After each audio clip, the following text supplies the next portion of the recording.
मंडलायुक्त कश्मीर श्री विजय विदुड़ी जी, प्रबंध निदेशक जम्मू कश्मीर बैंक श्री बलदेव प्रकाश जी, सचिव जम्मू कश्मीर एकेडमी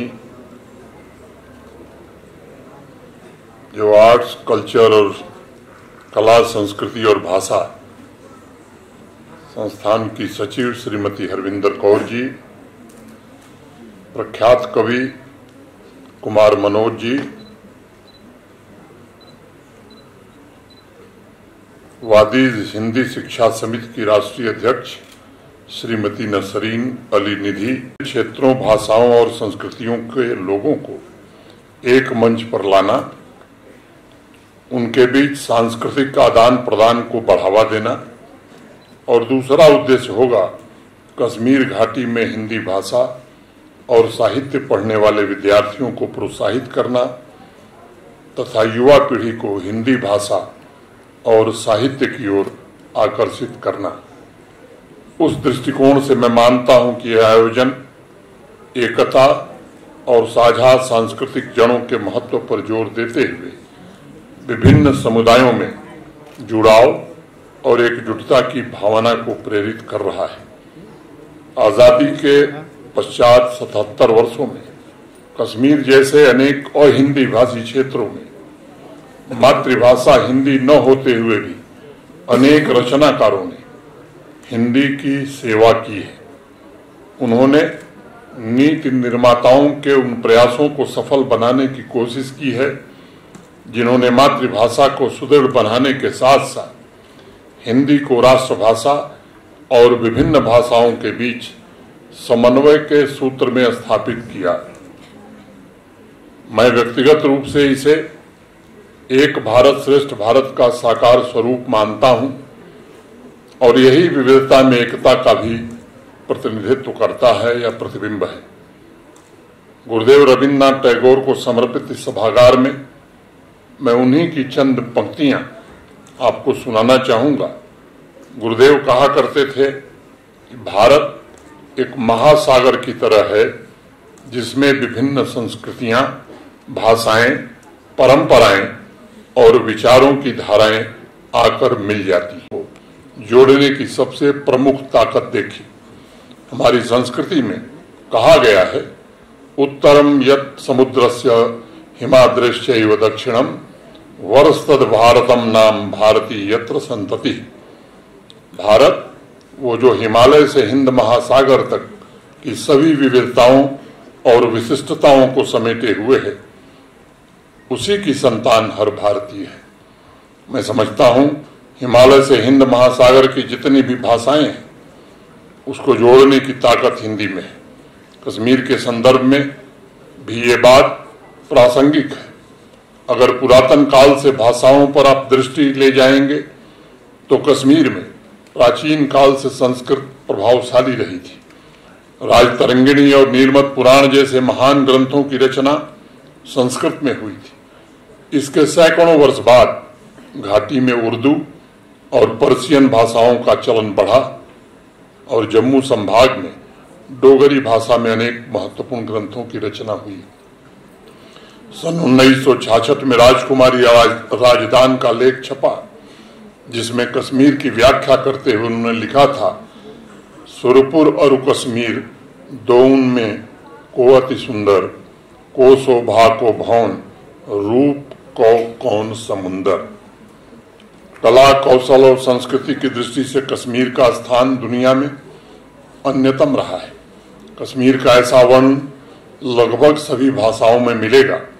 राष्ट्र की विविधता के साथ समन्वय के लिए अक्टूबर 1965 में कश्मीर हिंदी परिषद का गठन हुआ था और श्री गुलाम मोहम्मद मुख्तार को परिषद का संरक्षक बनाया गया था। कविताओं की प्रधान प्रेरणा रहस्य मूलक और ईश्वर अनुभूति है। कबीरदास ने लिखा, आखंडिया झाई पड़ी पंथ निहार निहार, जीभटिया छाला पड़या राम पुकार पुकार।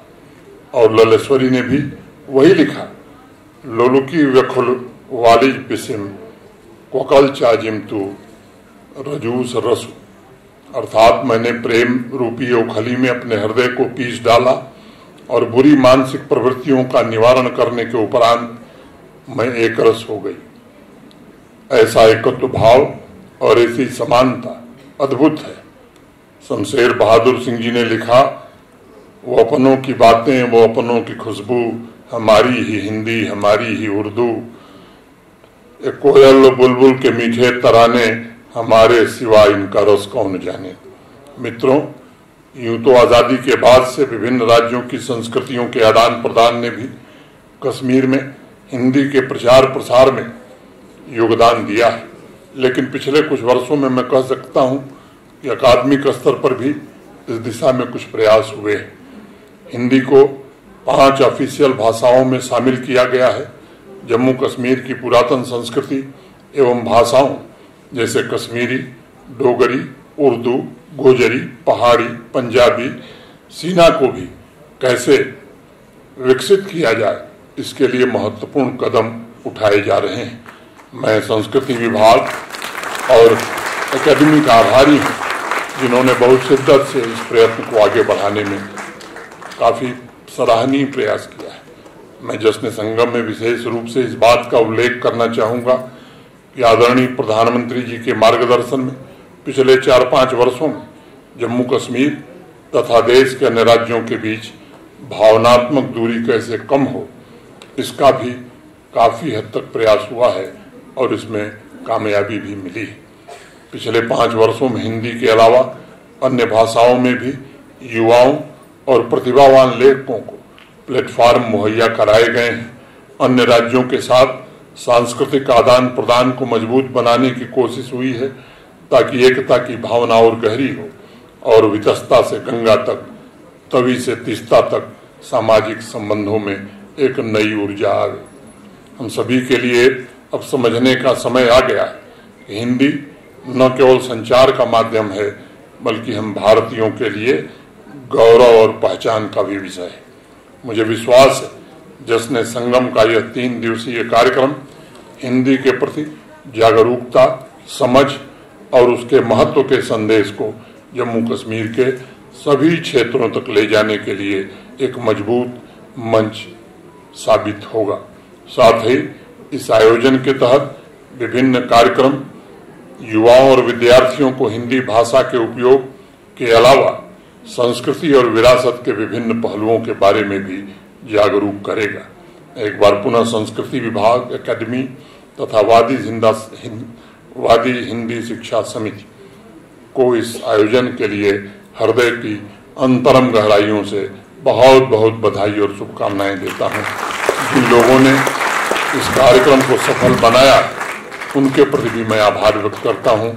जिन बच्चों को पुरस्कार मिला है, ईश्वर से प्रार्थना करता हूं कि आने वाले दिनों में वो भी हिंदी के अमोल रत्न, अभी कुछ का नाम लिया गया, कबीरदास जी। मैं एक बात कहना चाहता हूं बच्चों कि कबीरदास जी पढ़े लिखे नहीं थे, अपना नाम भी लिखना नहीं जानते थे, लेकिन अंतिम बार जो मैं देख रहा था उनके बारे में 1000 से ज्यादा PhD अब तक कबीरदास जी पर हो चुकी है, उस व्यक्ति पर जिसने कोई किताब नहीं पढ़ी थी।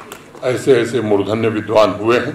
मैं समझता हूं कि इनमें से भी हमारे बच्चे आने वाले दिनों में प्रेरणा लेकर निश्चित रूप से हिंदी का और हिंदुस्तान का, जम्मू कश्मीर का नाम रोशन करेंगे। बहुत बहुत धन्यवाद।